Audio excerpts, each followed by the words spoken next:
Just enjoy, take my advice. You say that you love it and you're okay, but I know better and you're afraid. Have no shame, just let go, follow me to another land. Try to understand, and I just wanna see the colors and the rainbows, 'cause we just wanna be in this dream forever. Just in this dream forever.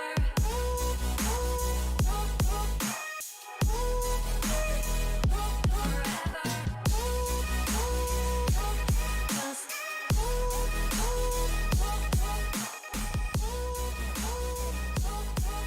Just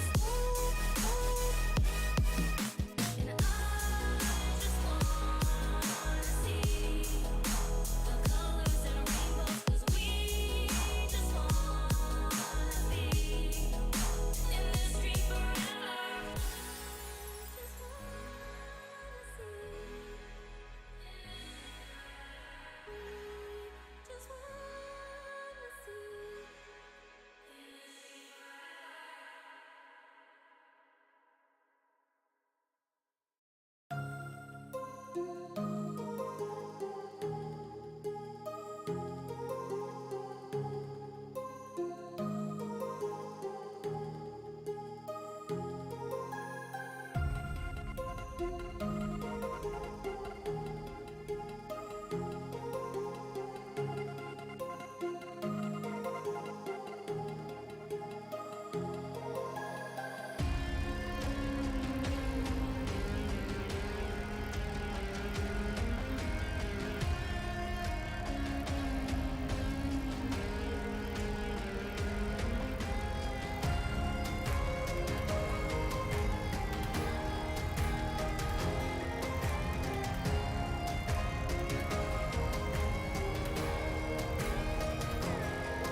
Alrighty, hello and welcome to the first game of Paragon 5 versus BB Clocks, and I'm joined here by the one and only Papa Skips. How are you doing tonight, Papa?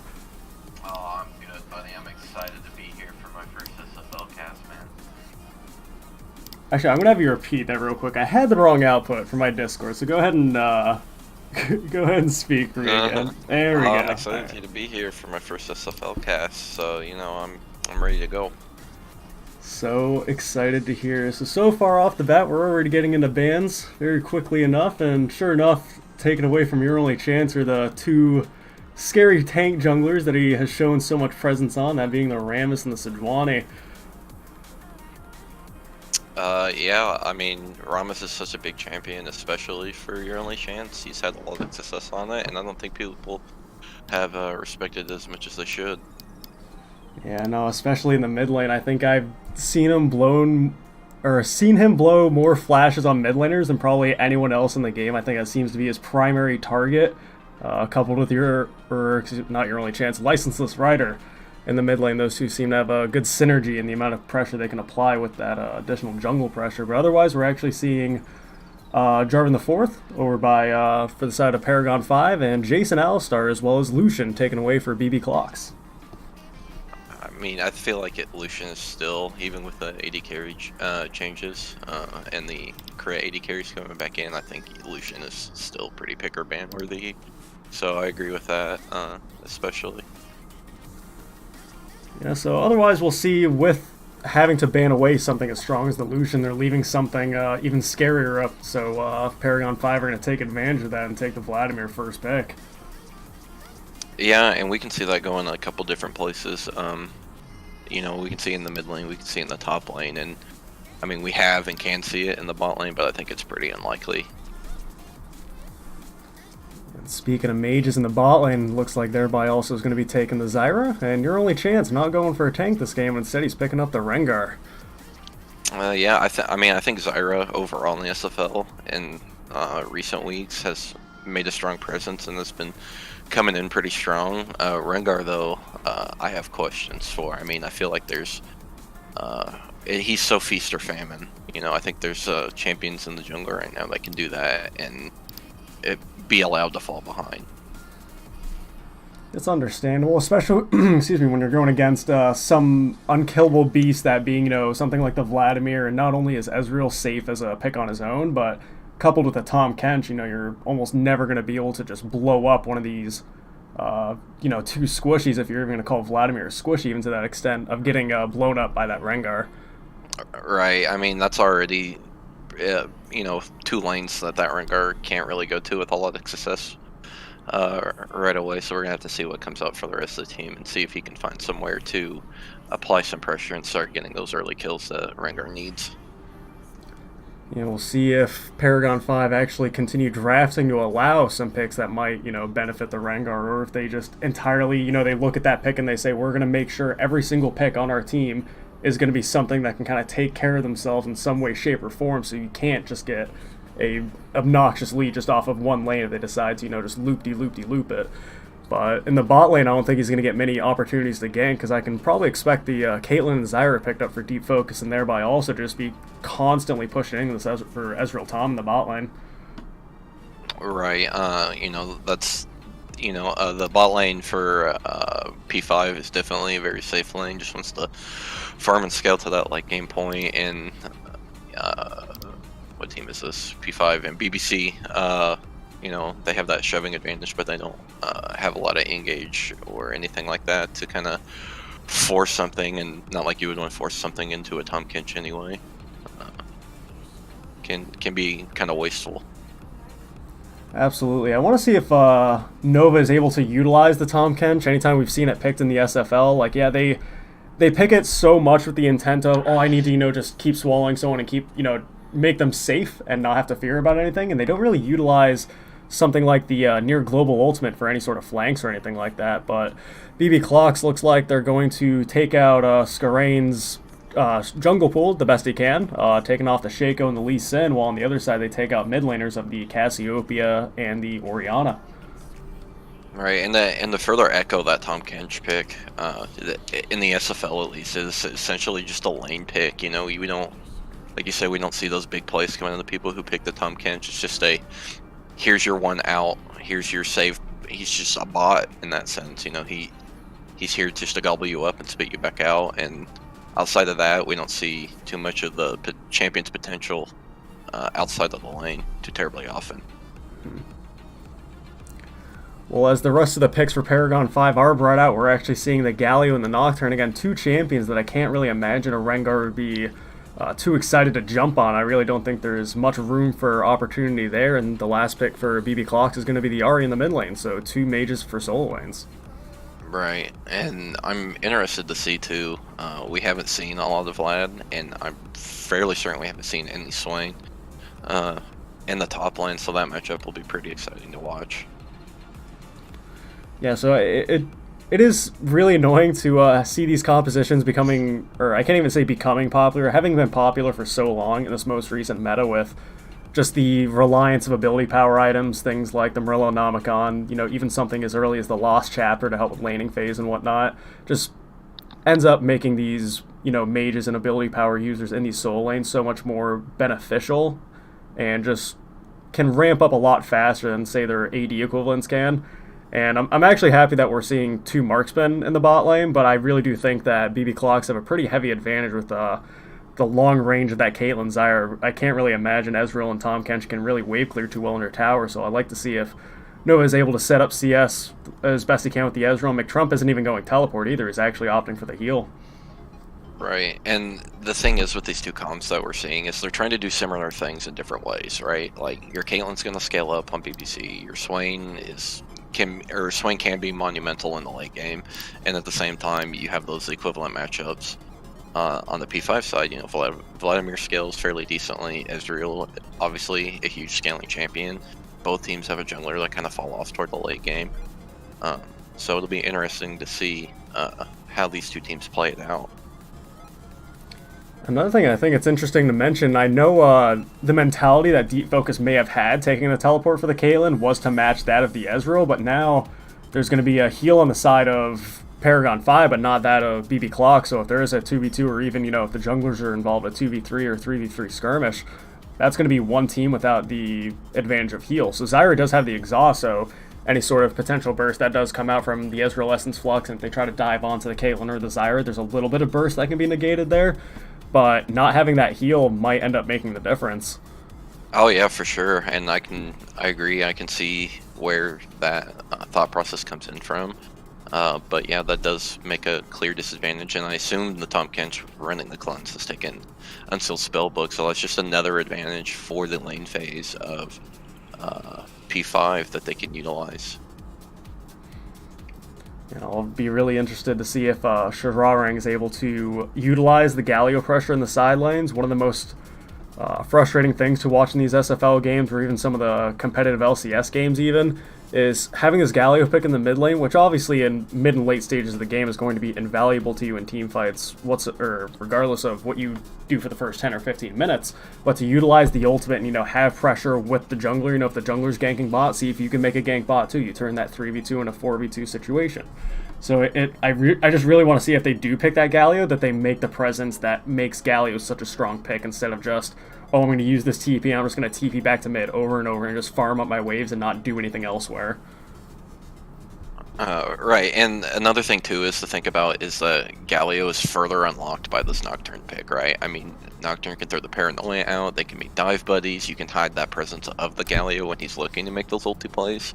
So I really want to see P5 be utilizing those two picks together and not independently of each other.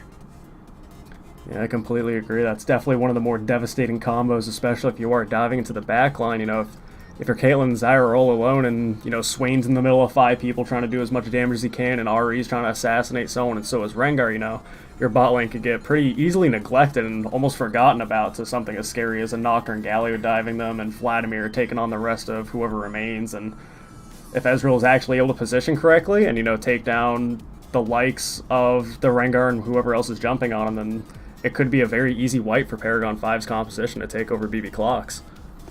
Oh, 100%. And something else to watch for is too that with a Swain and a Vladimir in the top lane, there's a potential for a couple different types of build types, right? Like they can both go that more standard, very high damage route, or they can opt in for that more survivability route that we haven't seen too often from the two champions, like an Adaptive Helm or Spirit Visage, or something of that nature to try and do those more beefy frontline disrupt your team kind of champions. So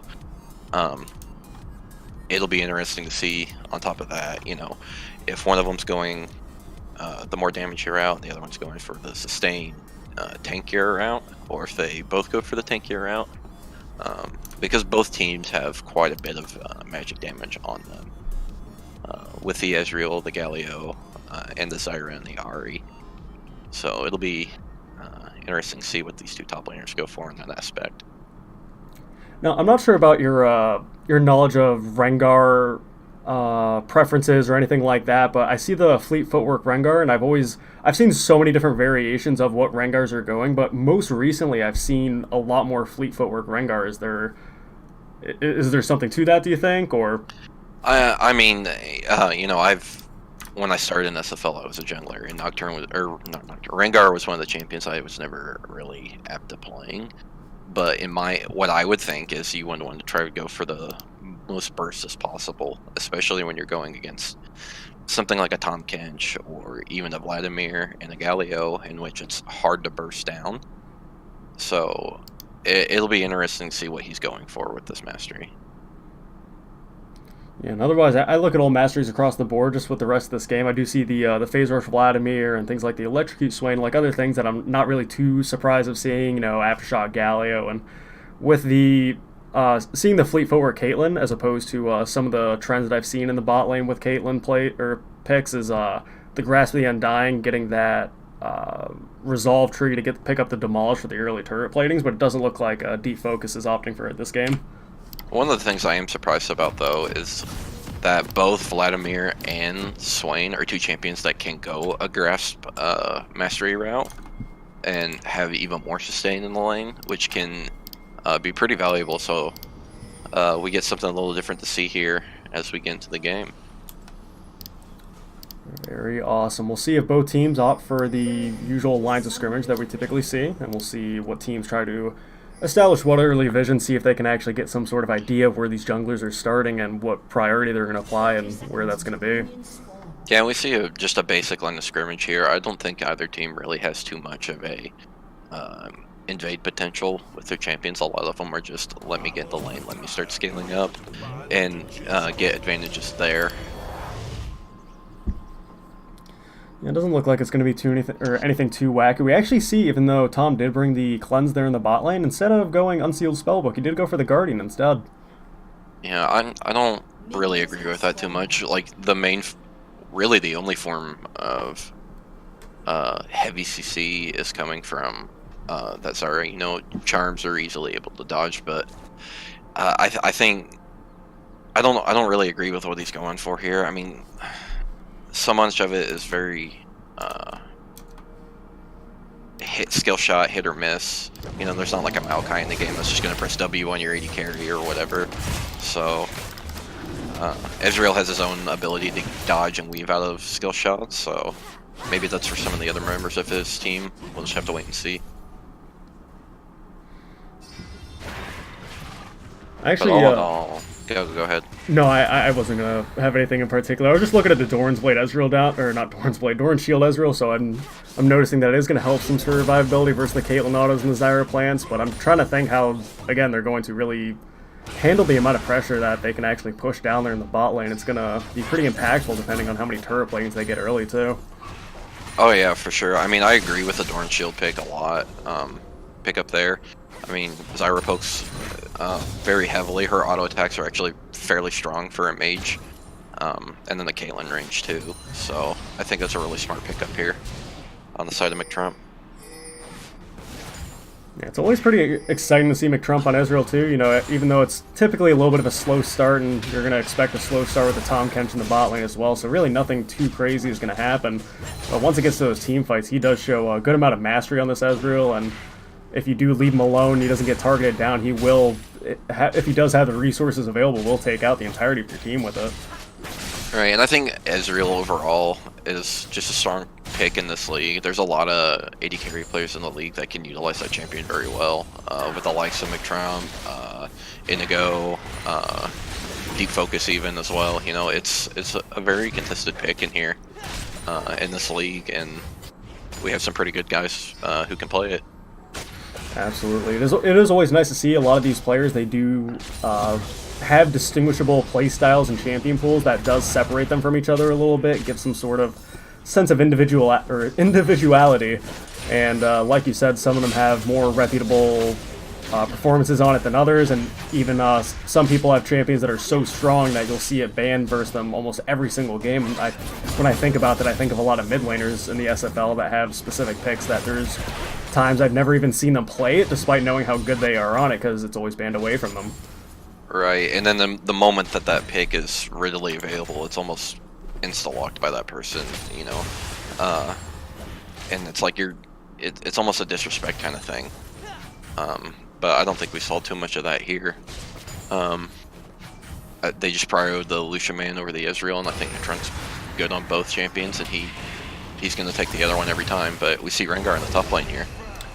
Yeah, your only chance is even get a quick gank off on a per se QQ, but decides he's going to flash away, maybe, you know, just get out of that sticky situation. Again, I don't think anybody on that team wants to give Rengar any sort of lead, even just one. He can really run away with it and try to dominate the entire map with it. So I think flashing away, making sure that Rengar doesn't go into that bush and try to jump on him. You know, if they can get damage off the Electrocute Swain, even as early as level 4, you know, it's still a little too risky. So rather flash away and be safe than sorry.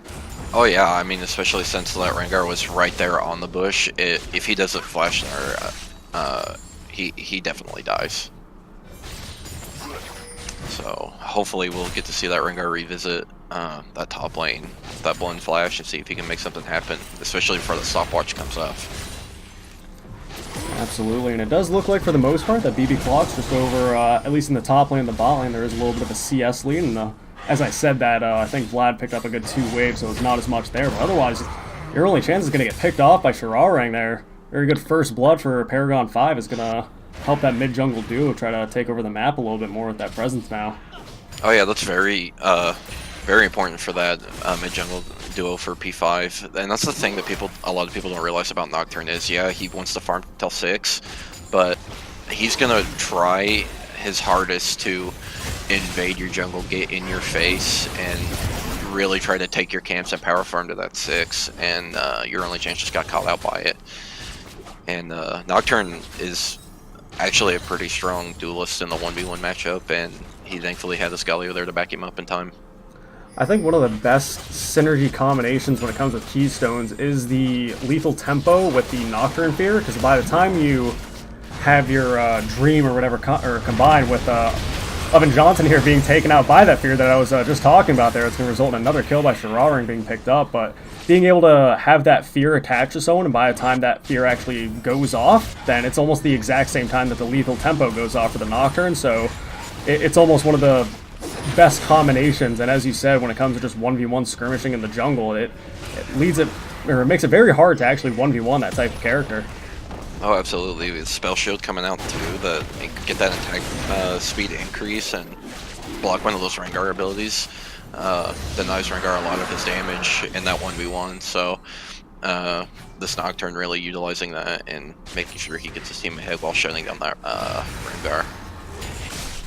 Yeah, it was a very good 3-man dive top there. We did see that the Galio ult was utilized as early as, a little bit before 7 minutes here, so it was good to see that they're applying that side lane pressure, and again, with that jungler, it makes it so easy once you do have the Nocturne, who isn't even 6 yet, as long as you can get that Fear off and get them away from their tower a little bit. That's all they need to pick up a kill, and Shararang is still looking to go very aggressive with Licenseless Rider there in the mid lane. Proccing Aftershock makes it so he just takes absolutely no damage, and being 2-0 with this Kindle Gem too is making it so he's almost already an unkillable monster. On top of the fact he has that 4 stacks on the Dark Seal, so that's just really furthering empowering him, and he's able to be aggressive and not worry about it too much, especially since this Rengar is not 6 and is a bit behind already. Yeah, it's definitely not the champion, as you said in Champ Select, that you want to be behind on so very feast or famine compared to something like Nocturne, where maybe even if he isn't doing that great, just the utility of the paranoia to kind of, turn the lights out in the team fight can kind of send some more unsynergized team in a little bit of a panic. And it doesn't matter if, you're 10-0 or 0-10, it just helps so much having that in the team fight and diving onto someone. Even if you don't have a huge amount of damage, if you dive onto a squishy with that Gallia, well, it's a lot more valuable than, say, Rengar, as he said, who's, even though keeping up with level and XP here, you might be slowly getting behind in farm and gold in general. Yeah, but we do see both of the junglers hitting level 6 now, so I do want to see both of them utilize those level 1 ultimates to try and get something going somewhere else on the map for their team. Both of them have very strong gank presence with those ultimates, so I want to see something get done before they hit level 7 to really get something going for their team. Yeah, with Paragon 5 having the 2 kills over BB Clocks, it was nice to see, and actually Paranoia is going to see if they can pick up a 3rd kill for themselves. Screen flashes forward onto Caitlyn, that's going to be deep focus down for the count. Thereby also is going to flash out of that walk towards Ferrari and avoid any other sticky situations coming about that.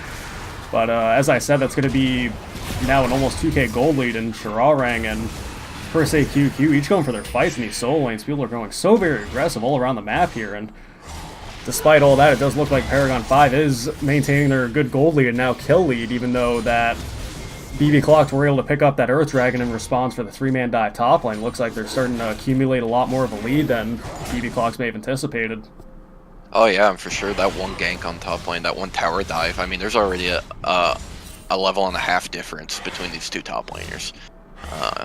So this lane's just gonna be getting bullied around constantly. I mean, he's down 20 CS, he's down an assist, he's down that level and a half. That Nocturne doesn't have to go top anymore. Yeah, no, not at all. As soon as Vlad does get, already 20% CDR early on, and depending on his runes, now that he has a Phase Rush and the Sorcery Tree as his primary, we can typically expect once he hits that level 10, he will have that Transcendence. It's going to give him an additional 10%, so he's going to have 30 right there, and depending on how fast he finishes his Proto Belt off and whatever CDR he gets else besides that, he's going to be able to just cycle his abilities, and Swain can't really do that. He has to worry about mana a little bit more. He does have that resource, and speaking of resources, Shararang is all out of it. Lands the knock-up on the Licensed Rider. He's going to try to flash away, and good Spirit Rush is going to make sure he finishes off that Spirit, or very good shutdown for Licensed Rider. Skareen tries to pick up what he can. Ari is fleeing away, but to no avail. Going to get charmed up and delay him some time, but one more auto is going to be all it takes. Essence Flux is going to defocus very low down there in the bot lane. Not quite going to find it. Nova trying to see if he can find that tongue, and only going to find Zyra is very nicely body blocking it for, and that's going to be a very close call for BB Clock's bot lane, but a lot of stuff already happening here at 11 minutes. Yeah, I mean, getting that Nocturne, that early kill assist on the Rengar early on, that alone has already just empowered these lanes to just bully these P5 lanes, to just bully the BBC lanes. I mean, Ezreal Tahm Kench is just outright beating Caitlyn and Zyra now.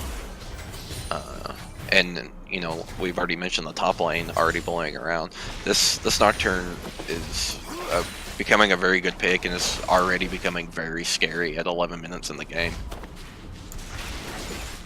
Yeah, very much so. We're also seeing that Ezreal was able to finish both his Sheen and his Tear, so really those are the only two items that he needs to focus on getting where he's probably at his weakest. Now that he's here, it's only uphill from here on out. Oh yeah, absolutely. As soon as he gets that Tear, he even just bought a pickaxe. Like, this Ezreal has a huge power spike. We always echo that Ezreal's such a late game champion, but as soon as he hits this point, like you said, it's only uphill from here. Yeah, we saw even just the True Shot Barrage there when Deep Focus is at 40%, almost took it, maybe 10 health that we saw him there, just barely escaping that. It's so very strong, even not having that AD to help the AD scaling on the True Shot Barrage or anything like that. He really doesn't even need it, and not even to talk about once he does get the Sork Shoes for the Magic Penetration and the Seraph's Embrace, or actually the Archangel Staff if he doesn't have that stacked early on, but so much damage comes out from this hybrid pen Ezreal. It doesn't even matter if you weave in your autos or not. If you just land your abilities and you get a good Essence Flux with your Arcane Shift, that doesn't really matter. And Shararang is going to get charmed up, and here comes a very scary Nocturnal. Paranoia is going to dive very far back on your only chance, so he's going to be able to ult away on the hunt, not going to be able to find them, but very scary 2v2 there, and it's going to result in nothing for either team. Yeah, and even though it didn't result in anything, you saw the communication and the synergy between not just the Nocturne and the Galio with their ultimates, but even the Ezreal. I mean, that True Shot barrage, if those flashes weren't blown by the by your only chance, he was dead to that Ezreal from across the map. So that's something that I don't think we see a lot in the SFL, and P5 are showing that. It's very nice to see. Again, it's not even just the communication of the two people that are involved there, but even someone like McTrump to have enough map awareness to know that, hey, there's a fight going on. Even if I can send 300 magic damage up there, if it hits even one of them, that can turn the tide of the fight entirely. Yeah, I think, and the problem is, I think BBC are going to have a tough time with this, because I think they do have the better scaling composition. With that Ezreal and Tahm Kench being so slippery. Yeah, it takes a second for that Ezreal damage to come online, and Caitlyn can just stand there and create your face, but there's not really any peel here for the BBC team. They're behind pretty significantly at 13 minutes, almost 3k, and they're on the other side. P5 has this front line. They have the dive buddies with the Galio and the Nocturne, and Vladimir to disrupt the team, and that Tahm Kench to protect this AD carry who's online, becoming online as well. So I think it's going to be a pretty uphill battle for BBC in this first game. Yeah, I completely agree. I definitely don't think Caitlyn is a weak pick by any stretch of the means, but as you said, with the dive buddies on the side of P5, I just can't imagine a universe where if there is an entire 5v5 team fight and the Paranoia comes down and the Galio comes down with the Nocturne ultimate onto the Caitlyn, I just don't see a world where she lives. I just don't see a possibility. Even if you have all the Zyra plants down in the world and throw the ult down on her and she's able to net and trap her way out of it, I still think it's such a huge amount of burst damage. And then if a True Shot Barrage is adding on top of the Galio and Nocturne damage, unless you have some sort of massive defensive build, I just don't see how you're going to survive that amount of damage coming out from P5. Well, and the thing is, too, when it comes to this Caitlyn pick, like, you pick Caitlyn for the late game and for her ability to survive those dive things with her long range, you mentioned the Calibranet out, but honestly, the Galio doesn't need to ult onto this Nocturne to get her dead. If there is an Ezreal True Shot Barrage coming through as the Paranoia comes and hits her, she dies before that Galio even lands. Especially since she doesn't have heal. Yeah, and having that teleport instead of the heal, as I said earlier, that might make the difference in a late game team fight, even though you can't imagine something like the Nocturne, even the Ezreal, to be able to apply the grievous wounds from some sort of source. I don't think we're going to see a Executioner's Calling or a Mortal Reminder coming out for the Nocturne, but even if they were to, they don't really have to worry about that. You have to worry about the Fleet Footwork lifesteal, and if she does pick up something like a Bloodthirst early on, I can't imagine that, because you really need your Infinity Edge and your Zeal items to actually make some sort of damage impact, so you have to sacrifice all the defensive options available to actually be a relevant force in this game. And that just even puts more focus on this TP pick for the Caitlyn. Like, there's been one bit of attention from this Nocturne on the bot lane, in which she died, and she TPs back to lane, and this lane's about to crash for Ezreal to pick up, and she's probably going to be ahead about 3 or 4 CS with a TP advantage. Yeah, it's not really the most worth, and again, I did understand it, and actually another Paranoia is going to come in with Tahm Kench on the side, having a good flank with his ult there, and True Shot Barrage is going to hit both, thereby also in deep focus, but Shararang on the side, seeing if he can get that Caitlyn. One auto is going to finish her off. Very nice to see, and on the hunt from Rengar is going to be able to jump on McTrump, who is able to finish off the Zyra. So much damage coming out and getting swallowed up by the Tahm Kench does lead McTrump to be so safe where he can just throw an Essence Flux right onto the Rengar, and one auto is going to take him out there. It's going to be 0-2 on the Rengar and a 7-1 kill lead so far in favor of Paragon 5. Oh yeah, and everyone has been talking up Paragon 5 in the last couple weeks, how they're improving, like they're going to be one of these contenders, and they're just showing it just purely on their ability to rotate and communicate and have that synergy with each other. I mean, that alone has created this lead for them.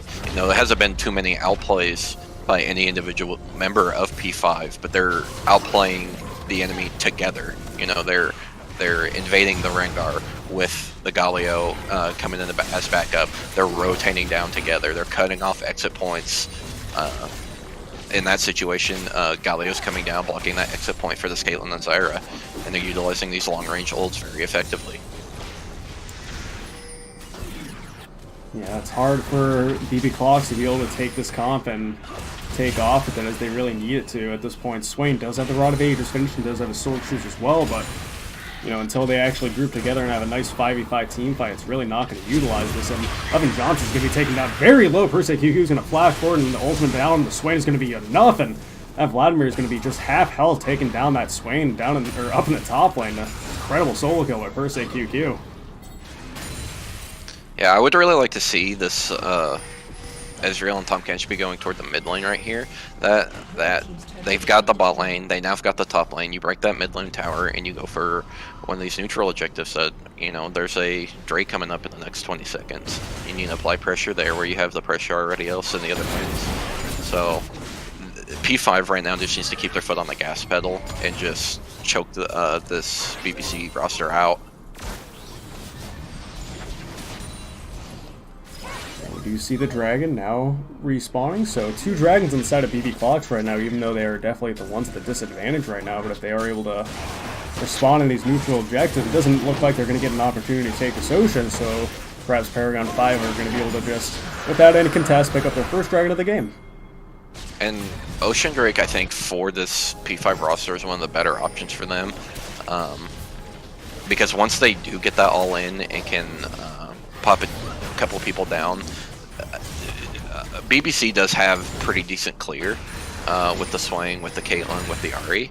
So if those targets aren't the one that are dropping and they are low from that fight, it's going to be hard for them to get objectives. So I think Ocean Drake is probably one of the better options for them to pick up here.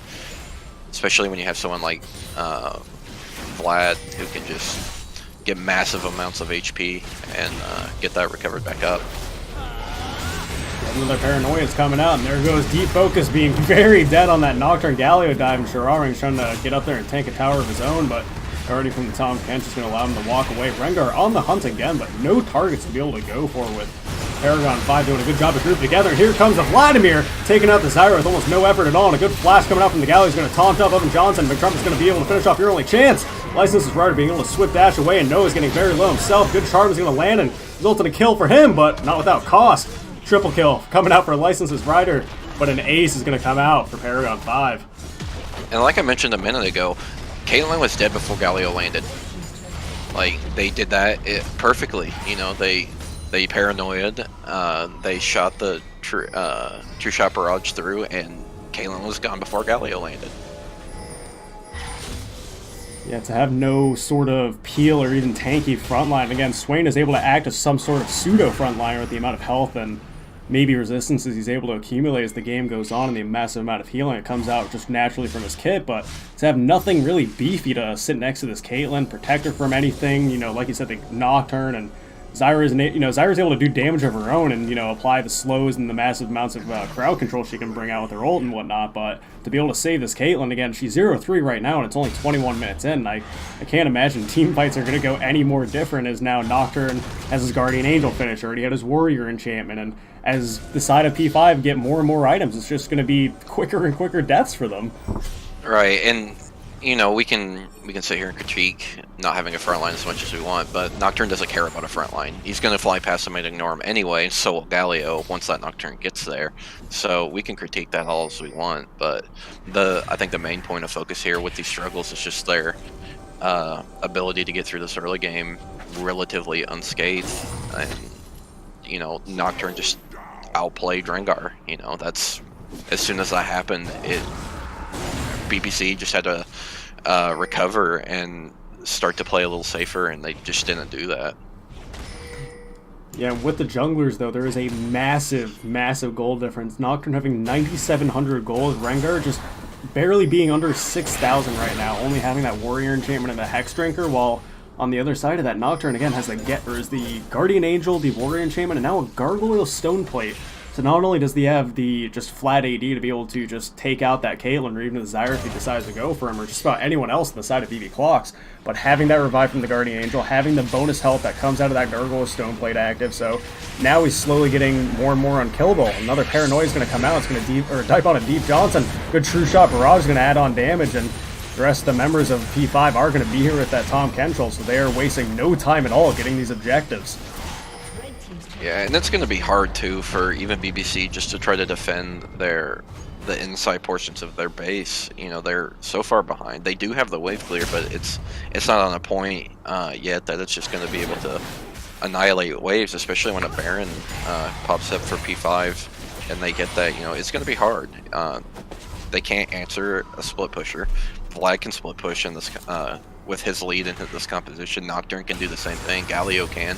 Any member of this team can be off in the side lane and really can't be answered by anybody from BBC. But as I say that, Ari comes in and just cleans up the Vladimir. Yeah, the Vladimir going very aggressive, flash ulting onto the Ari, but I think he had forgotten that BB Clocks, you know, the mid laner is still doing just fine. Licensed right before that, you know, being 4-2 and 0 and having that Luden's Echo and Morello Nomicon. Just because the rest of his team is massively behind doesn't mean he does. So, as he got very low there, it only took just a couple abilities from Ari to just burst down that Vladimir despite how far ahead he was. So, good little pickup there for Licensed Rider. You know, if they can get some more gold onto him, I think that's going to be, at least for the time being or the foreseeable future, BB Clock's main win condition. Right, and the Licensed Rider is going to be the only person that's going to be able to solo stall this long enough for this Caitlyn to start catching up and become online. You know, she's at that Z line and she has the IE, so it's only a matter of time before she can come online. But again, she's just going to be popped so fast by this Nocturne alone. Nocturne alone is going to be able to pop her. And right now we do see, though, while Paragon 5 did go for Dragon, BB Clocks took the advantage, knowing that they have the Mountain Dragon advantage over P5. They might be able to get this Baron as low as they can. You see Sharari taunting out two members of McTrump, going to be able to take out thereby. Also, Rengar actually picking up the Baron for BB Clocks. A double kill coming out from McTrump, but that is going to be two members of BB Clocks available with Baron. We do see the teleport coming out from Sharari, seeing if they can pick off Deep Focus and Licensed Rider, but it does look like they're going to get out just about in time. Those two being the only members alive with that Baron buff, it is very important for them to stay alive. Yeah, it's very important for them, but we did see the desperation in that play. You know, they felt like that was their only chance to be able to stall this game even further, but even then, P5 is going to crack the space open. They're going to get that top lane T2 as well, and then it looks like they're even going to try to rotate their three members in the mid lane up to even force the issue even more. Yeah, you may be able to pick up that Baron, but you're still 10k gold down behind. You see Persei QQ coming out with a very aggressive Vladimir play again, but not going to be able to pop anyone with the E. A good zone, he's be able to buy him some time, and he's going to get rooted up by the trap there, and Gallios is going to come in just to see if he can save Persei QQ in the nick of time.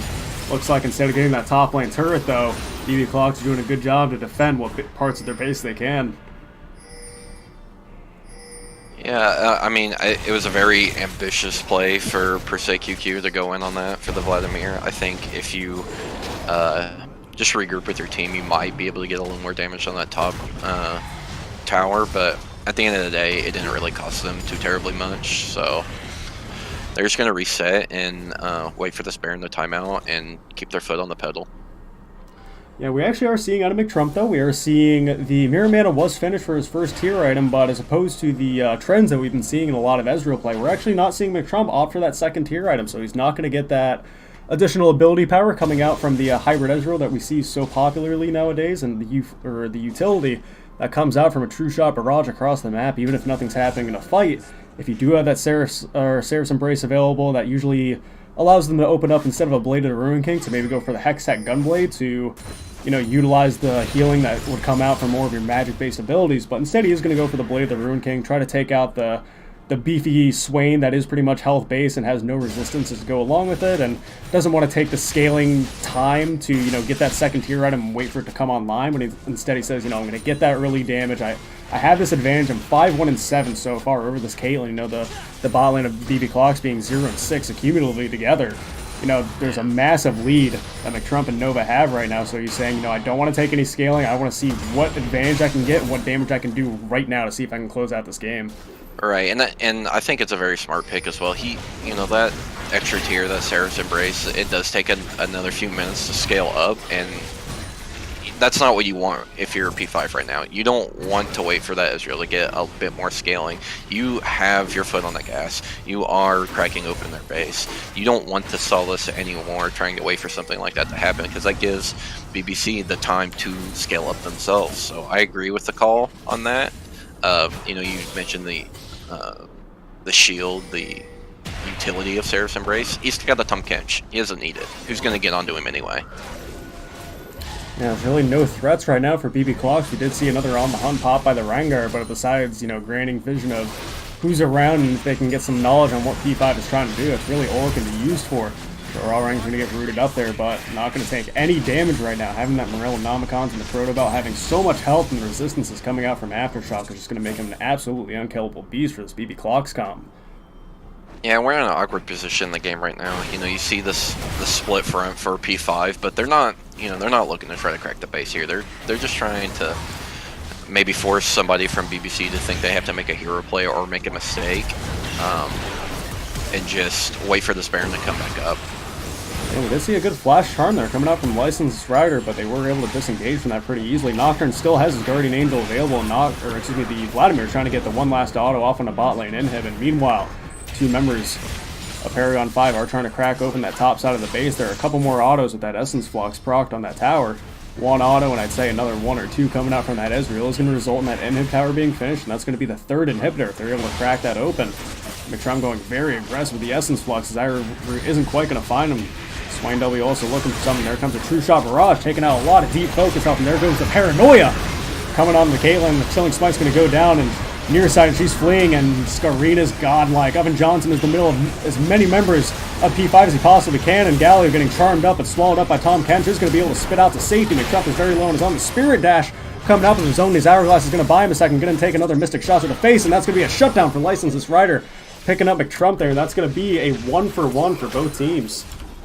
And I was about to mention too, the mistake, what BBC needs to see here is a mistake from P5. You mentioned in your little commentary there that McTrump's being very aggressive in eating forward, and those are the mistakes that BBC needs to try to stall this out as much as they can.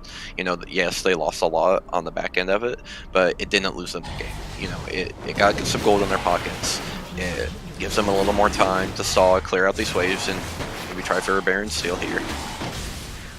Yeah, Baron is coming up in about 30 seconds, and it does look like Paragon 5 is going to offer their second Ocean of the Drain, or second Ocean of the game, and their third Dragon overall. We did see the mid lane inhibitors spawned up there, so we'll see what they take priority on, if they can establish some vision around the Baron and maybe try to make a push for that mid inhib, or if they're going to try to prioritize the Baron before going for the top and mid inhib for BB Clocks. And I do want to know how far behind this Rengar actually is. He has his jungle item, he has Tabis, he has a Hex Drinker, and components for a GA. And it's not like the components are a BS sword. He has the Chain Vista and the Stopwatch. That just goes to show how far behind this Rengar was set back. And I mentioned that in the early game as a concern. There's Rorang going in there, and the Q coming out from Galio is going to be just enough to finish off the Swain. Another Paranoia coming out, and the Spirit Dash from Ari is going to be just enough to get away. Does get rooted up by the Zyra, and Deep Focus taking a lot of damage, thereby also eating another Mystic Shot and another Galio Q. McTrump is going to be able to finish off that kill, and thereby also Essence Flux is going to result in another double kill for McTrump. Tom Kentel is going to come out as well, and here's Rorang trying to pick up your only chance and does buy some time with a stopwatch, but Rengar has a stopwatch of his own. McTrump is on a killing spree though, and Per Se QQ is going to finish off the last member of BB Clocks will finish off this game in a victory of 23-6.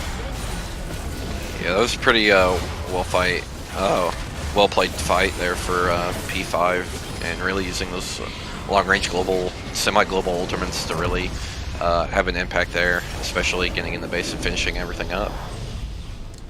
Yeah, very good game one so far by Paragon 5. A pretty dominating performance there, as you were talking about with the difference of the Nocturne and the Rengar gold. Just in the end there, it was actually just about a 5,700 gold lead I was able to check right before that game had just ended, so a massive gold difference was ending up being the difference there, and a lot of damage coming out from the Nocturne, able to dive. And taking a look at the damage charts here, it's actually going to be both McTrump and Licensed Rider almost neck and neck here at about 21,000 damage, but so much more damage coming out from the Paragon 5 lineup, while BB Clocks seeing, the low damage of a 3,700 damage Rengar. That's getting out damaged by the Tom Kench on the other side of the team. That's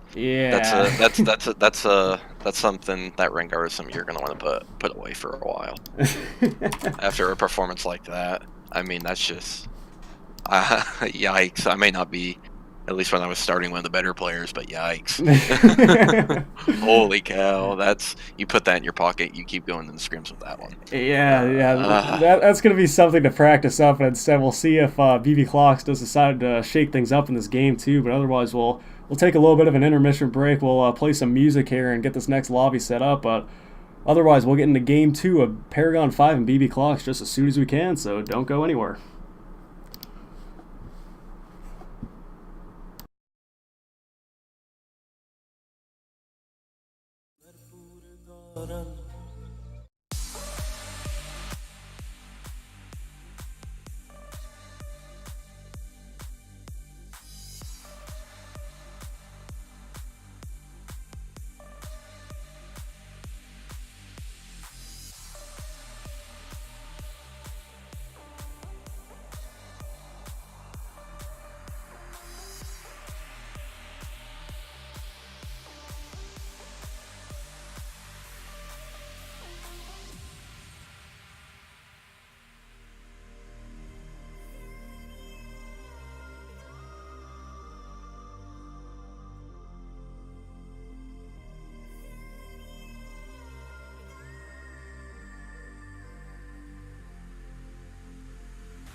We had a barbecue in San Tropez in May with some friends drinking booze, getting all loose. We drove the cars to the beach on the outside of the street.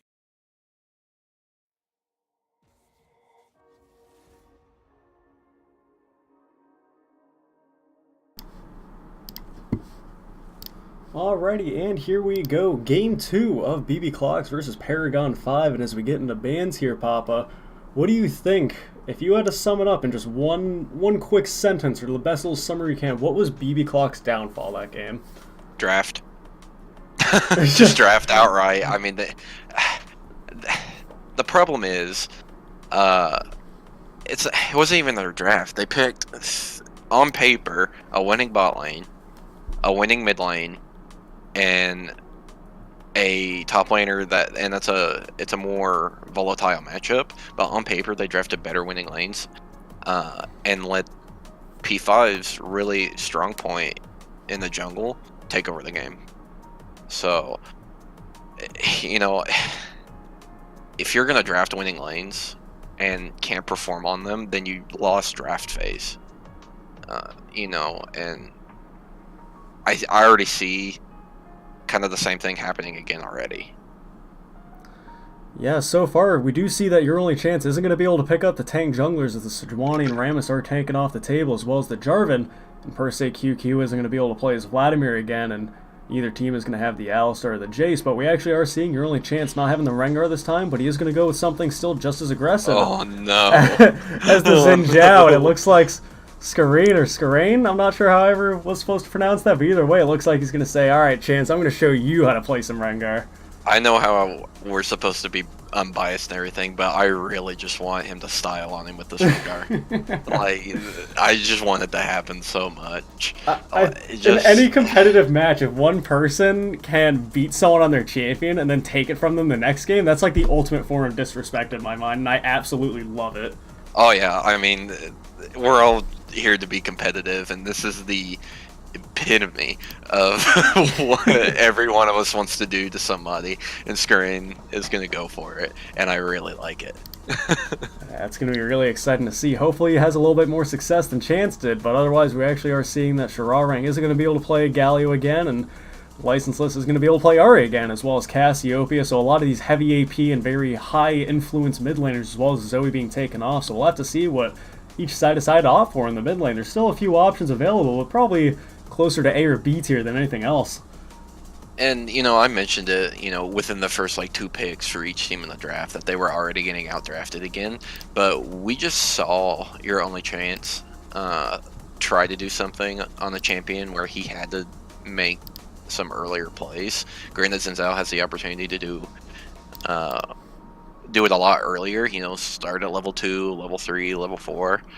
But that makes me kind of nervous. You know, they have an Ezreal in the bot lane. They have Soraka paired up with it. That doesn't provide you a whole lot of gank assist. The Cho'Gath coming in certainly does. But again, you know, they've flipped on themselves almost. They tried to draft winning lanes the first game and couldn't perform on them. Now they're essentially drafting losing lanes and are going to try to perform on them. And that makes me pretty nervous for them. Yeah, I really do. I want to see that this Victor's locked in for Licenseless Rider, and there it is. So I'm very glad I get to see him on that. I think it's a pick that he can call a little bit more his own compared to other SFL mid laners. I've probably seen him on the most Victor than anybody else, and up there in the top lane, I'm glad that, you know, there's 2 very big power picks up in the top lane. We see the Urgot, which is probably the best uncontested top laner right now, and to be able to match it up since both tanks look like they're going to be a bit more beefy tanks this time around. It is nice to have the Cho'Gath sustain to help versus a lot of the damage coming out from the Urgot, and Shirarang is actually, instead of the Karthus jungle, we're actually going to see some Karthus mid lane. We've seen some of that from Froggen today, and again, it doesn't matter where you take this Karthus from. It doesn't matter if it's jungle, mid lane, or bot lane. You know, if you have Karthus on your team, it just gives you a massive advantage. I agree 100%, and just looking at the draft phase and the champions picked and what they're showing for their summoners already, I like the P5 team better. I like their composition better here.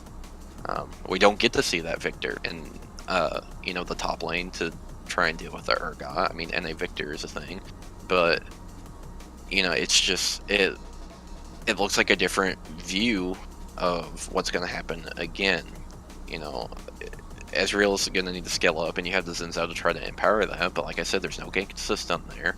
Braum and Lucian can dash out, get away from him, slow him up. Urgot, even though they nerfed the early lane for Urgot's still, he provides himself a shield. He has a dash to try to get away from things. I mean, you kill Karthus, and if he gets enough damage on you, as you kill him, he can press R, or he can use that passive to try and get something back. So I think it's going to be pretty hard again for your only chance to get onto somebody and stick onto somebody, just like when he played Rengar in the last game.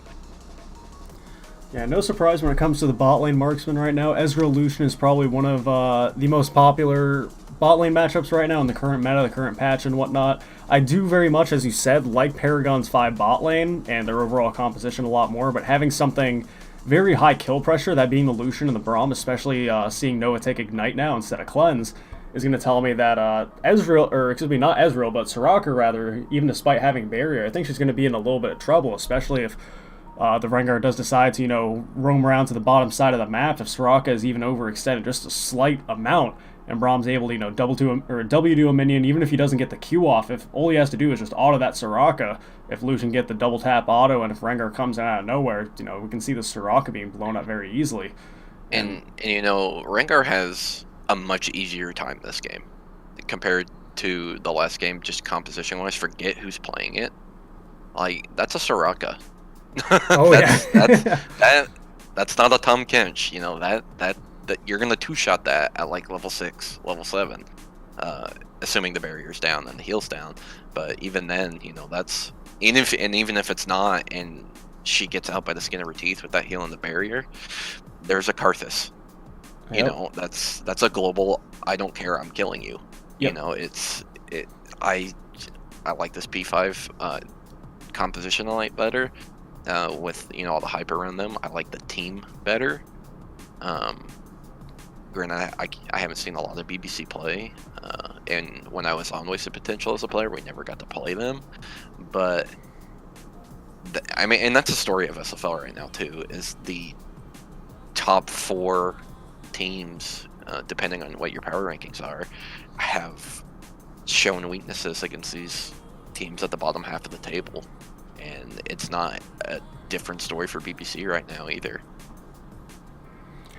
Yeah, absolutely. And again, as you said, though, there are some teams overall that not just as individual players, but we did see a great amount of, as you said, team synergy from Paragon 5 last game. A lot of their members, even if they weren't involved in a certain skirmish or anything like that, you could tell for the most part that they're in tune with what each other are doing, and especially in team fights, if they're actually playing front to back or whatever they decide to do at a particular time, you do see some communication and some synergy that does come from practice and overall just being comfortable as a team. And we saw BB Clocks, even though they weren't dis-synergized by any sense of the means, they just really, as soon as they started losing just ever so slightly, they had just no way and no knowledge of, what do we do at this point? We're already behind. How do we come back from this?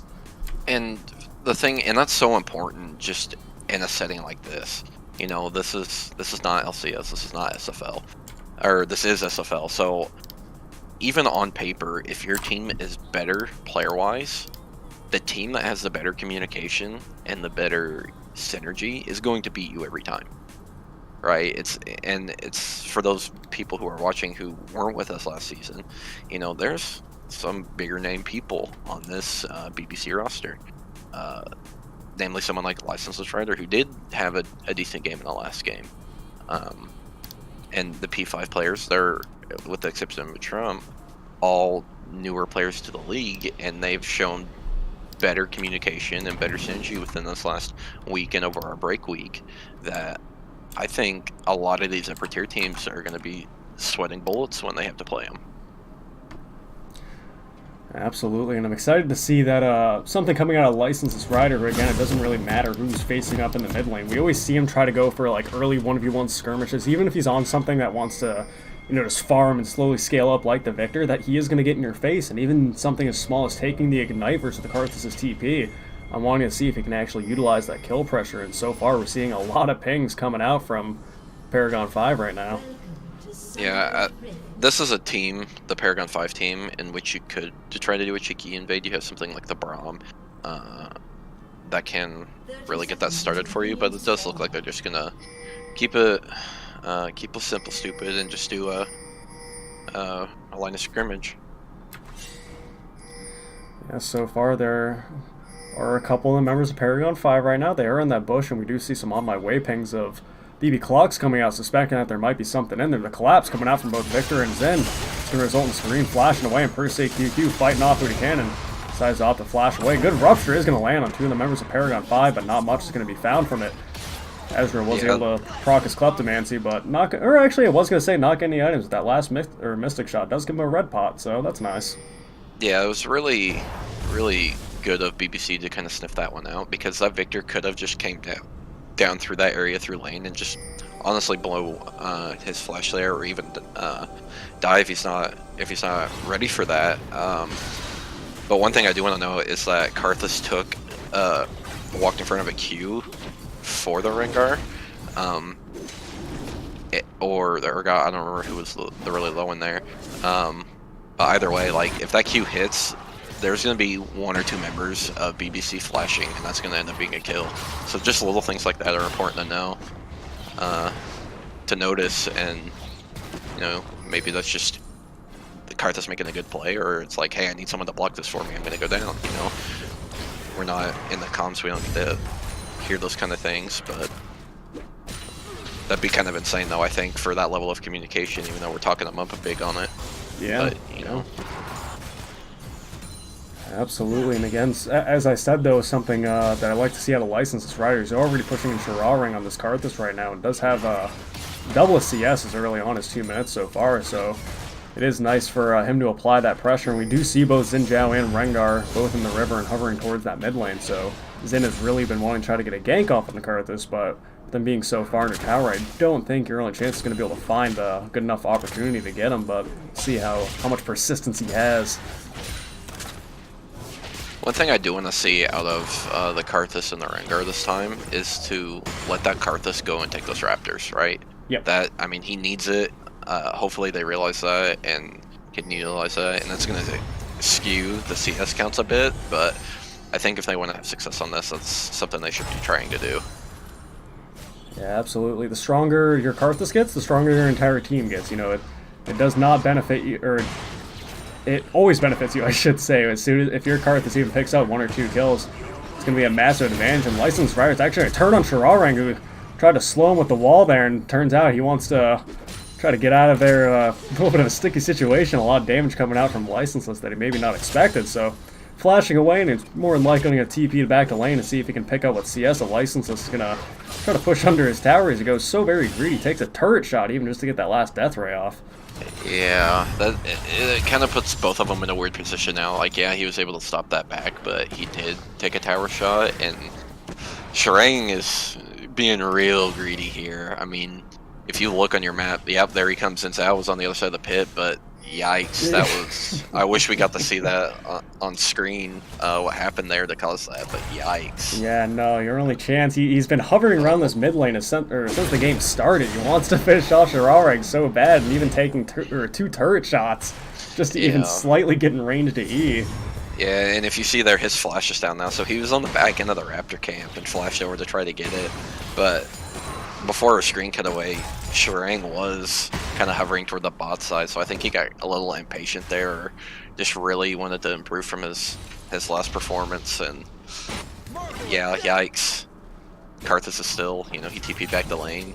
Now he gets to kind of shove in the Licenses Rider here, and should probably be up in a bit of CS here in a minute.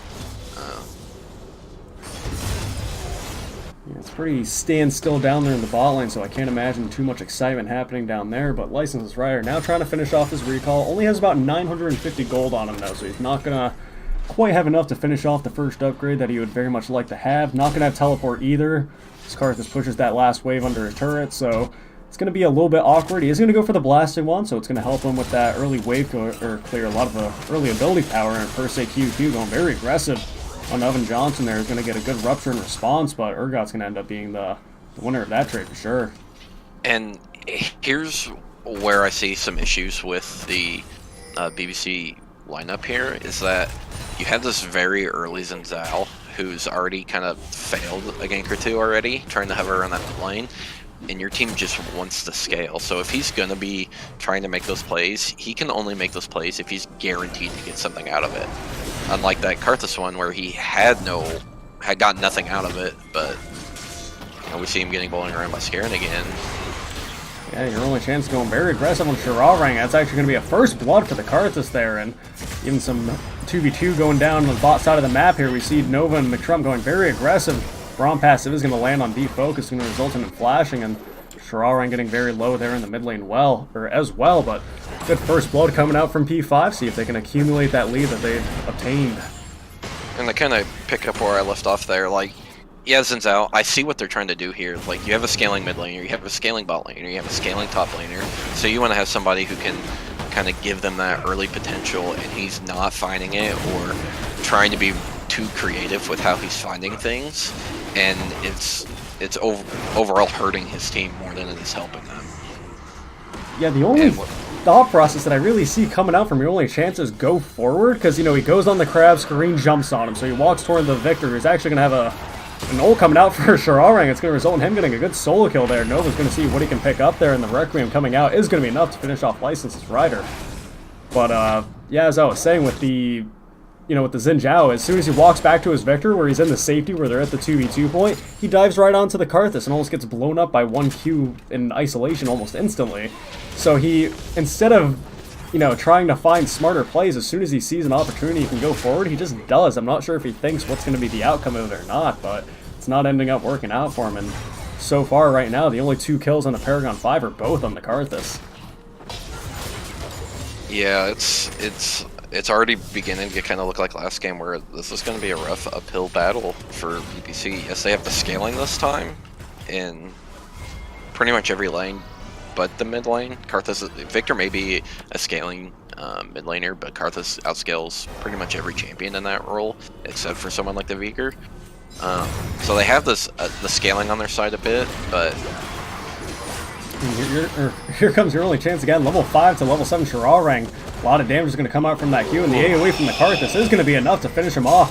Shirarang's able to pick up a kill and Licensed Rider as well. Rupture is going to land on Evan Johnson here on the top side, and Brutal is going to be enough to finish off that Cho'Gath. So true damage ultimates, you know, who gets the execute off first, and it does look like first AQQ is going to be the winner of that one with the solo kill in the top lane. And like I said too, like, the Xin Zhao's going to have a tough time getting onto people. The Urgot, like I said in the draft, he's got the shield and the dash. Bot lane has the dashes. Karthus, like I said, if you don't kill him right away and he gets too much damage off you, he's going to die and get it back anyway. And that's what we saw there. And there's not a lot for the Xin Zhao to do. I think he's not a late game champion by any means. But at this point, where do you stop? Do you make the call to say, I'm going to keep trying to go for these plays and try to get something for my laners? Or are you just going to forfeit doing some of these things for a little while to give them the opportunity to make those advantages on their own, and maybe try to get a lockdown and on this Rengar, see where he's at, and try to protect him that way? But what he's doing right now is not working for his team. Yeah, we do see the Rengar, though, isn't not getting behind, as we saw the Rengar did the last game. He's level 7 so far to level 6 Xin, and Xin being 0-2 right now. There is almost a, let's see here, about an 800 gold lead, or actually nearly, around an 800 gold lead so far for the Rengar, so he does have the Tiamat finish to help him with that additional wave clear. You know, now that he is past 6, he can look for these assassinations from one lone target that's just not suspecting it, whether it's overextending or what it is. More than likely, I think it's going to be, even though he's looking for the bot lane right now, I think the Victor in the mid lane is probably going to be the best way to go, as long as he can jump and avoid the gravity field. But it does look like that Scream wants to see if he can find a little bit of a juicy Soraka. He's going to be able to jump in, the slow is going to fall down onto her, and a good root from Ezreal is going to result in a huge knockup coming out from the Braum on Shirarang. Requiem coming in is going to finish off Deep Focus, and that's going to be 5-2. It's going to be a good kill for Paragon 5. Yeah, and like I said, this Rengar just has so many more options than the one from last game, just comp-wise, forget who's playing it. And, you know, he's going to back, he's going to get some more things, and he's almost going to be at the level that the Rengar from the last game in 30 minutes was at. Yeah, it's crazy to think, and as you said though, with the compositions, it doesn't matter how good of a Rengar you are in that previous game, you have nobody to jump on. As you said in Champ Select now, you have an Ezreal, who again is going to be a little bit more slippery with an Iceborne Gauntlet if he has the Soraka healing him as well, but jump on the Soraka then, or even if you jump on that Xin Zhao, he's going to be able to ult you away, but if you can, remain in that circle and duel with him out, you're probably going to be the winner of that, having the Halo Blades, or it's a duel of the Halo Blades in that situation, but whether it's the, Xin, the Victor, the Ezreal, the, Soraka, you're really not going to be able to jump on the Cho'Gath, but Per Se looks like he's going to jump on him. Good flash is going to come out, and a good knockup. Rupture isn't quite going to land, and not going to be able quite low enough to finish off that execute, but very good aggressive play by Per Se QQ there. But it does look like your only chance is going to capitalize on it. He is here. Ghost is going to come out from the Urgot, but Halo Blades is going to be enough attack speed to get that knockup. Rupture isn't quite going to land, but Per Se QQ going in again, and Shirarang going very aggressive with that wall. Gets the slow off on the Cho'Gath. The sounds come down as well, but all he needs is that AoE from his E. Your only chance is going to quite find that kill. Onto Per Se QQ, does pick that up while Shirarang picks up the kill on the Oven Johnson instead, so it's going to be a 1-for-1 up in that top lane as they start to play chicken a little bit, and your only chance is going to go aggressive yet again. Smite does come out, but so much damage coming out from the Karthus. It is going to be a kill or a shutdown for your only chance, but Shirarang's going to get a kill in return. 6-3 on this Karthus so far, and I'm not even going to get the second to speak because Nova is going a bit aggressive on thereby. Also gets the good stun off on there. Trump coming in with that next kill on it thereby also, and it's going to be 8-4 in favor of Paragon 5. Yeah, that's just really unlucky for BBC on that top side. Like, yes, you ended up being a 2-for-2, or even if you could have gotten a 1-for-1 there and somehow your only chance gets out, like, it's just more valuable for P5. Even going 2-for-2 is so much more valuable for them because they're getting these kills on Karthus. Yeah, we actually saw on the bot side of the map there, 2 of the flashes from both Screen and Trump actually were used to finish off that second kill on the deep focus there, and he did end up dying for it, and it looks like the first tower is going to go to Paragon 5 for it. Yeah, this is looking a lot like last game. Just a little bit of a slower start to it, but it's looking like the exact same thing. Yep, they do have a little bit more than a 4,000 gold lead there, and having the kill advantage as well as the first tower does help, and it looks like with that Ocean Dragon they're going to couple it along with an Infernal Dragon for the second dragon of the game. Ugh. I feel bad for Deep Focus this game. I feel really bad for him. Like, you can be as slippery as you want all day, but at the end of the day, that's a Rengar, that's a Karthus. You're not getting away from him. Yeah, we saw the Rengar last game that had, what was it, Warrior and Hexdrinker around the 22-minute mark, and already at 13 minutes, we're seeing no jungle item. We're actually seeing no colored smite coming out from Screen, so he sold the item altogether, and he does have a completed Duskblade Drakthar and a Tiamat as well, so a lot of just heavy AD and armor fan coming out from this Rengar so far. And I want to point out, too, it's not like Skurain this game is doing so much for his team that he's getting a monster lead. Oh yeah, he's just allowed to do whatever he wants because of essentially jungle difference. He hasn't really done a whole lot this game, but he's just allowed to power farm and essentially do whatever he wants. So with that, it's not so much the player as much as it is the compositions and letting the other players mess up. It's also the playstyle as well. We did see him go Tiamat very early, and he does have a 30 CS advantage over the Xin Zhao right now, so not only was he allowed to get away with free, he's still just about the same neck and neck in XP with your only chance, but he was, for the most part, just at the right place at the right time. He did play the fights a bit smarter, and Skurain looking for a huge kill, and your only chance isn't going to find it. So much healing is going to come out from the Xin Zhao and the Soraka, and True Shot Barrage isn't quite going to find that kill, but what looked like was going to be an advantage for the Rengar got very quickly turned on by your only chance, and thereby also. Yeah, and the kind of pickup where you left off there, it's a play style thing, and him being up 30 CS is pretty big, but he's the difference that I'm really more looking at is the mistake aspect. Him not doing anything is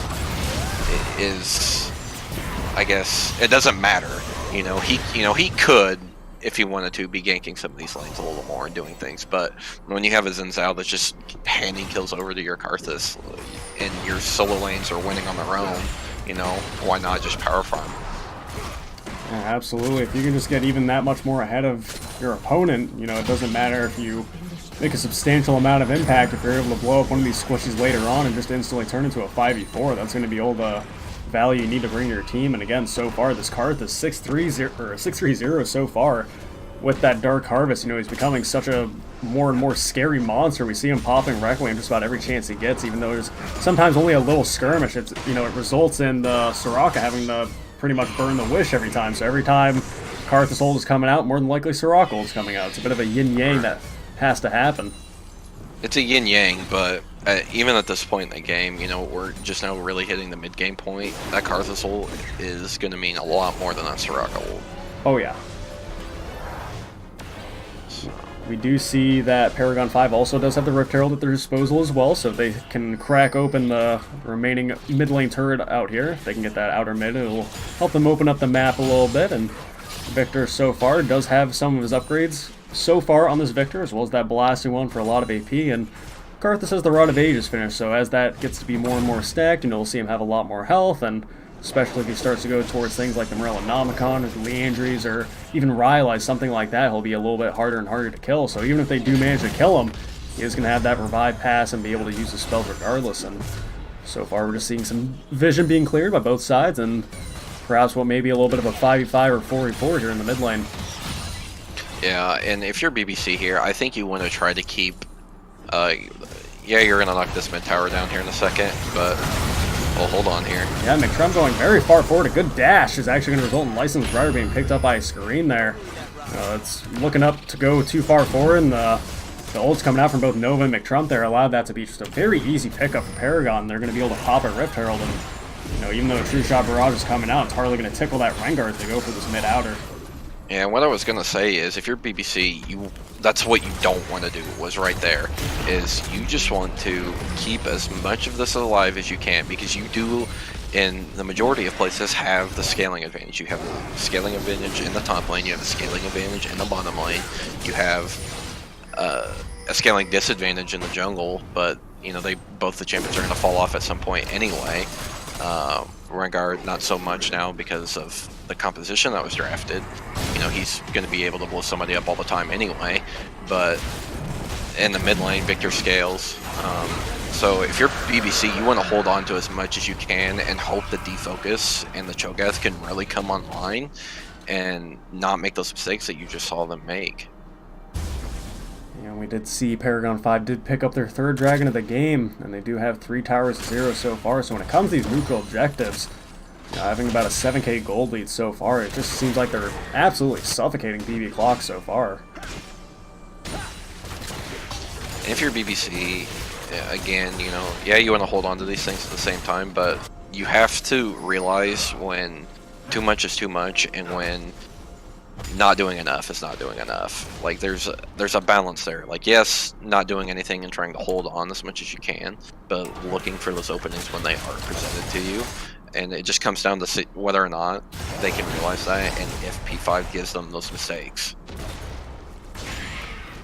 They do have a gold bounty on the Rengar, though. That's 650 gold if they're able to land, you know, determine if they can hover around each other and almost play a little bit of a buddy system, hold each other's hands. If Rengar does jump in, they get a good or a Soraka silence off, and they're able to turn that and pick up a kill on a Rengar. That might be a very good gold swing in the favor of BB Clocks there. I can't imagine them able to pick up that 550 on the Urgot, seeing he's just so much harder to kill. He does have the Black Cleaver finish, now even the Glacial Shroud, so he does have that 30% cooldown reduction, so he's able to just cycle through his abilities and just be this unkillable beast, as well as having that unsealed spellbook to get him even the advantage of summoner spells as well. Right, and I think one thing too is that's BBC's issue in at least these 2 games, is like they've both games not drafted really any engage. Like, I understand, you know, having a method of like not really hard engage but soft engage, I guess, and you have that from the Cho'Gath, but when there's very short range champions like Urgot, Lucian, Rengar, Karthus has a little bit more range, but you need to have some kind of engage. You need to be able to take those opportunities when they're given to you. And even if they find them, they don't really have a way to utilize it. Where on the flip side, P5 has always had some kind of engage option, even though it's not as strong this game, as Braum mainly uses his ult as a disengage. Rengar is an engage option because death is the best kind of CC, right? And you know, it's there for them, where it in either game hasn't been there for BBC. We do see Paragon 5 right now after they cleared out a bit of the vision and knowing what BBC does and does not have vision of. It does look like they're going to turn towards this Baron. Does not matter if they have the mountain or not. The blue trinket did spot them out, so we see License Fire and the rest of BB Clock trying to respond as fast as they can, but with this Baron being less than 2,000 health, I don't think they're going to be able to contest it. And that is going to be Paragon 5 picking up that Baron. It looks like a fight's going to explode out of it. Urmetal is going to be able to finish off your only chance. So per se QQ picking up that kill. Double kill is going to come out for him, but Cho'Gath is going to be om-nom-nom that Braum right up, and McTrump being able to slightly dodge that Rupture is going to result in him getting a lot of damage off on Oven Johnson. That is going to be a triple kill for this Urgot. Yeah, and that's again what I was talking about too for BBC. Wow. On here. Yeah, a lot of damage coming out from that Karthus Requiem, almost enough to finish off Soraka and Ezreal there for first say QQ. Not going to be able to find that damage, but it does not matter with Baron buff. They're just going to be able to walk up onto the steps with BB Clocks. And it goes to echo my last point of BBC not wanting to either. They don't have that balance right now. Like, that was not a time to try to look for something to do. The Baron was low. They didn't have everybody there yet.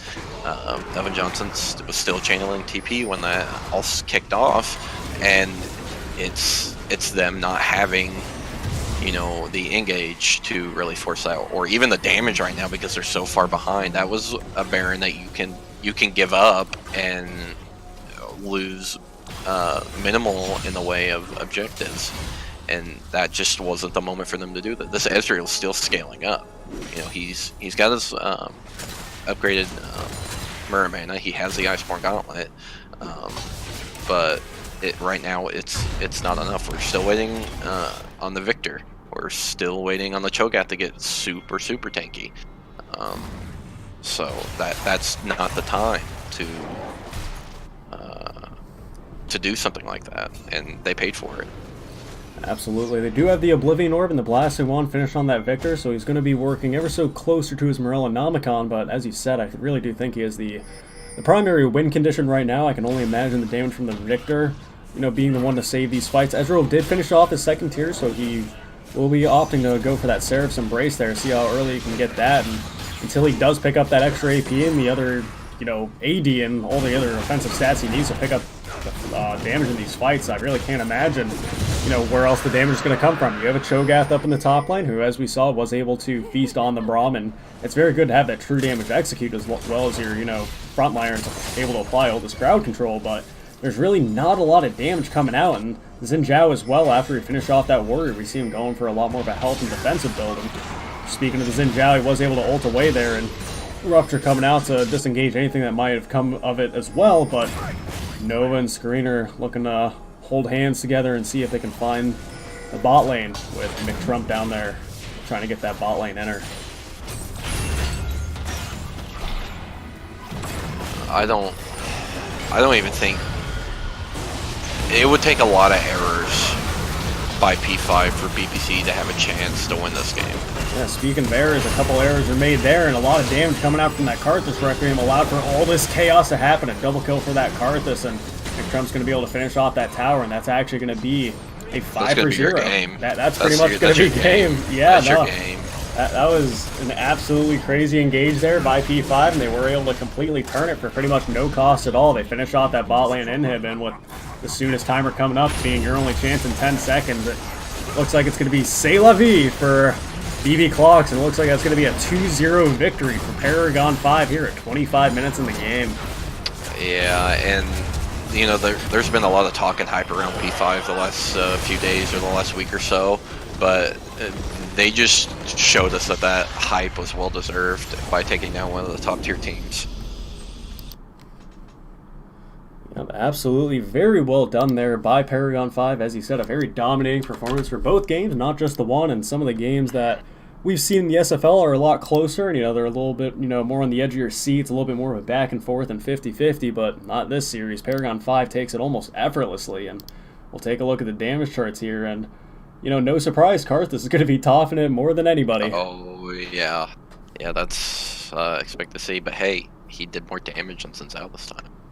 Yes, that's definitely something to note. At least it's a little bit of an improvement from the last game, but again, maybe that's because he was hitting the Karthus a lot. Yeah, it's definitely a possibility. There might be some correlation there, but again, just in general, it's just so little success coming up from BB Clocks in this game. A little disappointed because, again, I've definitely seen better games out of them. All these players individually are good players, and they're able to, pull off a lot of victories that I've seen them, but I don't know if their heads just weren't in there, if they were shaking up a little bit of fright versus Paragon 5 lineup, but either way, they're going to have a pretty devastating defeat, and it's going to require them to go back and have plenty of review for these last 2 games. Yeah, I really agree there. Maybe we need to do the caster's power ranking and maybe get something a little more than the BBC power rankings. Yeah, I wouldn't call that the #1 team. That's for sure. It's very was not a #1 team performance. Yeah. Unlike Paragon 5, who definitely did a #1 team performance. Yeah, that was just so very good all around. Again, going from both the individual micro play to even the macro play, what they were able to do all together. So again, very, very well-deserved victory by Paragon 5, and as far as I know, I think it's the only series for today. I don't think... Yeah, the other one got moved to Tuesday or Thursday. I'm not exactly sure. Let's see. Okay, so yeah, it's Akuma Blades and the Rats on Tuesday. Okay, so there's no other stream tonight, unfortunately, so this is the last game, so... I'll pick the winner. Let me make sure. Paragon 5. So for those that actually participated in gambling your cookies, you're going to get your reward right there. So I'm not. Yeah, no, I didn't participate in that one. I wasn't sure how it's going to go, but God, I that did, was... but yikes. No, but it was... It's okay. I lost it all in wasted potential last week. So. Oh, yeah, it happens. It happens. It's the funs and the pros and cons of gambling. You win it all and you lose it all, so... for those that are still watching, thank you so very much for watching, and otherwise, anything else to say, Pop? Anything else to sign it off for the night? No, I think that's pretty it, and I can't wait to be casting with you again next week. Oh, I'm so very excited. I'm looking forward to it, so hopefully other people will be as well. So again, there will be the Tuesday series for Akuma Blades and Rats, and I believe Monday, actually, so tomorrow is going to be the Lane Zero Blizzard and U.S. Army Esports series at 9 o'clock p.m. Eastern Standard Time. So please tune in to watch that. And otherwise, that's going to be just about it for us here at the Sugar Free League. So thank you so much for watching. And until later on this week, that'll be it. So have a good rest of your night. Yeah, good night, guys.